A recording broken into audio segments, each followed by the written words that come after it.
So I've been thinking a lot lately about leadership and stages of life, and I've been reflecting a lot on the life of Moses. And something that's really inspirational to me in his life is his pathway to being the man that God wanted him to be and the leader God wanted him to be. And so when we consider Moses, he grew up in the household of Pharaoh, and he would have been somewhere in the royal line, being adopted by Pharaoh's daughter.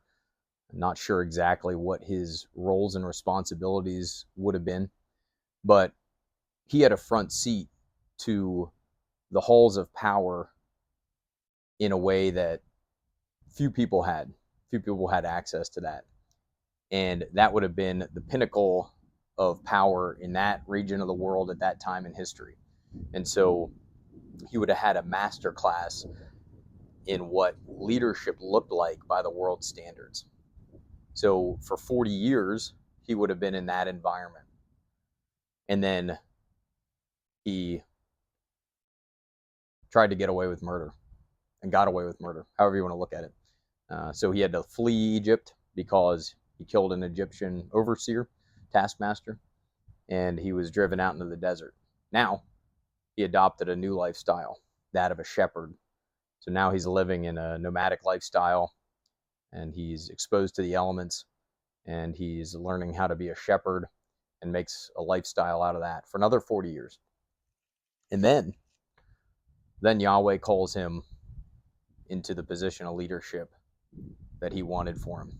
And I think what's so interesting there is that Moses knew what it looked like to be a leader by the world standards, but God didn't want a Pharaoh-like leader for his people. He didn't want a king for his people.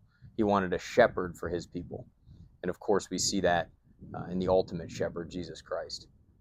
But what also is interesting to me is Moses would have been 80 years old when he got called by God to be that shepherd for his people, to go and free his people from captivity, to reintroduce them to their God, their creator, and restore that relationship for that nation.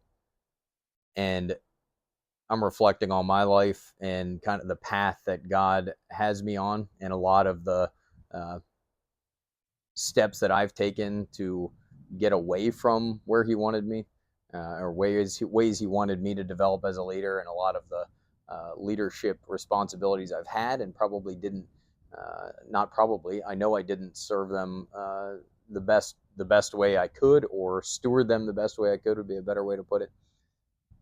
And yet God's faithful, right? He takes us, and He might have to bring us through some trials and break us down, sometimes to nothing, and build us back up into the godly leaders He wants. And one of the most striking parts of Moses' story to me, and has a very personal effect on my heart, is when God was calling him into that role, Moses was starting to make some excuses.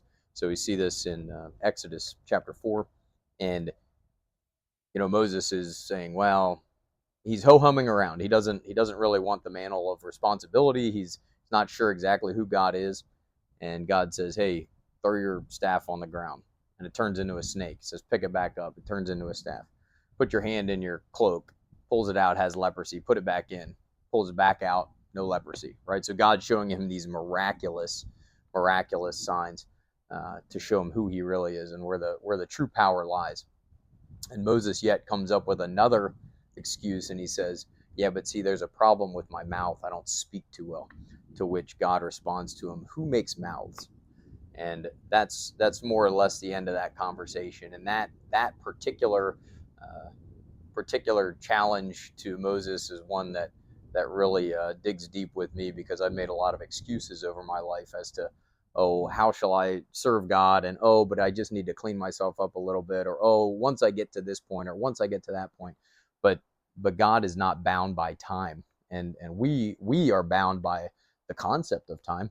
And yet, if God doesn't use us to our utmost until we're 80 years old, like he did with Moses, or if he doesn't respect our lame excuses like he didn't with Moses, he's not asking us to be the apex of leadership as the world sees it.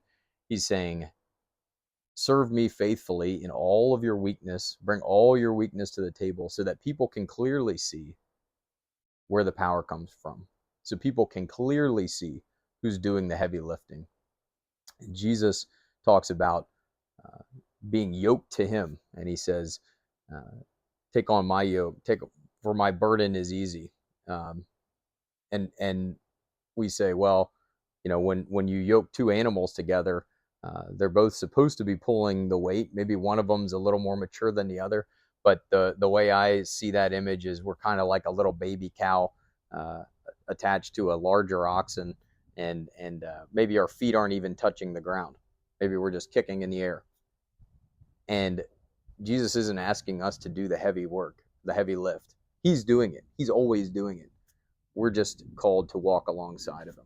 And so I hope that's an encouragement, because I think we can get really caught up in where the world says we should be, where the world says leadership comes from, or what leadership looks like. And yet in God's kingdom, he says, you serve faithfully and just watch what I'll do. And that's extremely liberating. That takes all the pressure off when we know who's doing the heavy work. So just continue to serve him faithfully, humbly, and yeah, be willing to go where he leads, and yeah, be blessed by it.